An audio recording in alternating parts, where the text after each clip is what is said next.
Hi, I'm here with Cameron Royse, who is from the class of 2010. Cameron, you were a captain.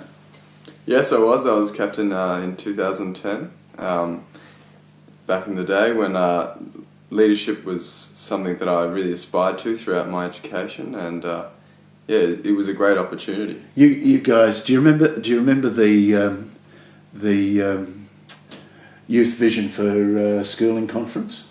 Yeah, that was an event that all the captains got together to organise, completely student run and run for students, in which we posed questions about education in general and especially in the senior years.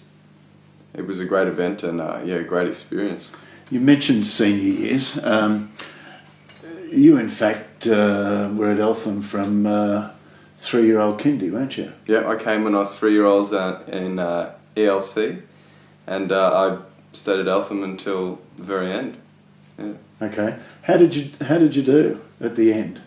I achieved one of the highest scores in the state with an ATAR of 99.55. It was just a product of what I was aiming for at the end to get into law, and that was the score I needed, and ELTHAM helped me achieve that. Good. How did you cope with the fact that ELTHAM senior years provided you with free time for yourself? I found the free time something that, in fact, allowed me to transition to university to a greater extent. However, at the same time, it also allowed me to develop my passions and to achieve my goals the way I wanted it to.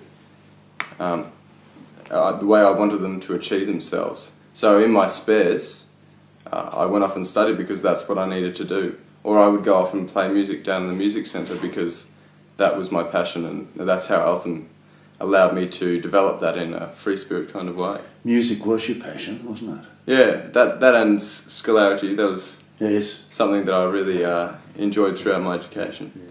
The other thing that you've developed, I remember a stage where you nearly had to give up music when you were upended in year 8 and broke your thumb, didn't you? Yes, I broke my thumb in year 8. Didn't get to practice for a while. That wasn't. but your music still came on. Yeah.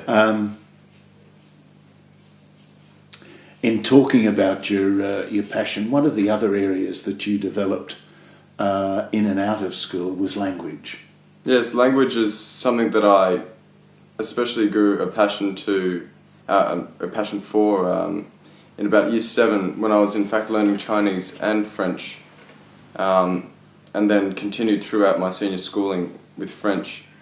This included trips to France, actually twice with the school. I went in year 8, and then I did the Montpellier exchange at the end of year 11 before year 12, which really essentially allowed me to become fluent. That's something that I've taken on into my university studies, and now I'm learning Spanish and Chinese in addition to French. So it's something that's really come out of the ELTHAM experience, my passion for language. Okay. We've always talked a lot about being global. Yes.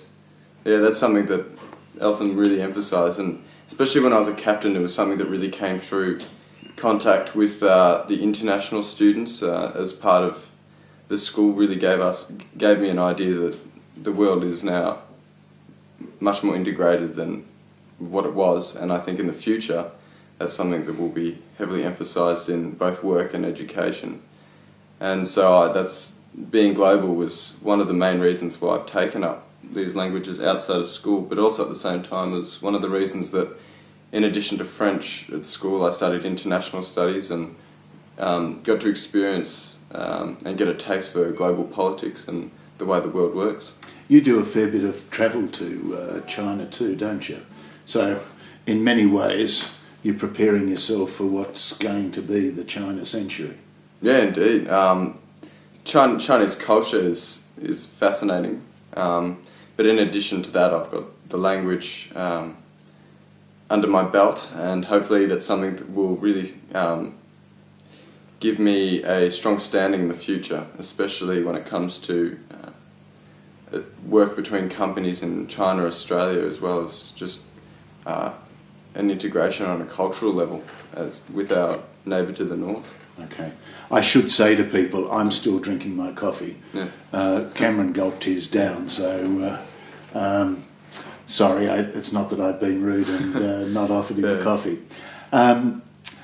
Cameron, if I'm honest, a lot of people say to us, you know, this freedom you give students in Year 12, it's not good for their academic success.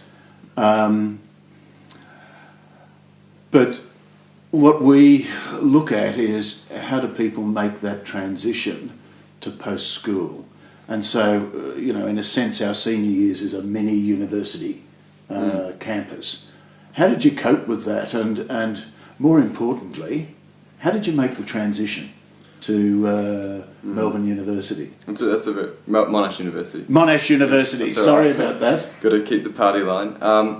But to be brutally honest, I think the experience that we are given at ELTHAM, in fact, gives, well, personally on a personal level, gave me a very strong standing when it came to the transition to university. In fact, the students from other schools in my degree, which essentially represents the top tier of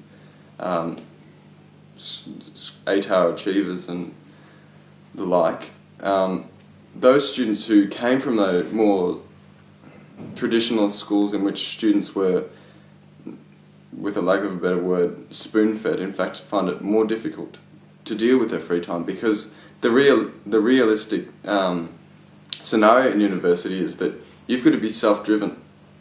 And for a lot of students, I think that's quite a hard thing to achieve, especially in first, second year university. Whereas for me, at ELTHAM, I was given the tools to achieve success, and I was given the time in order to hone those skills, as opposed to just being spoon-fed. And that's something that at university I didn't really deal with too much with.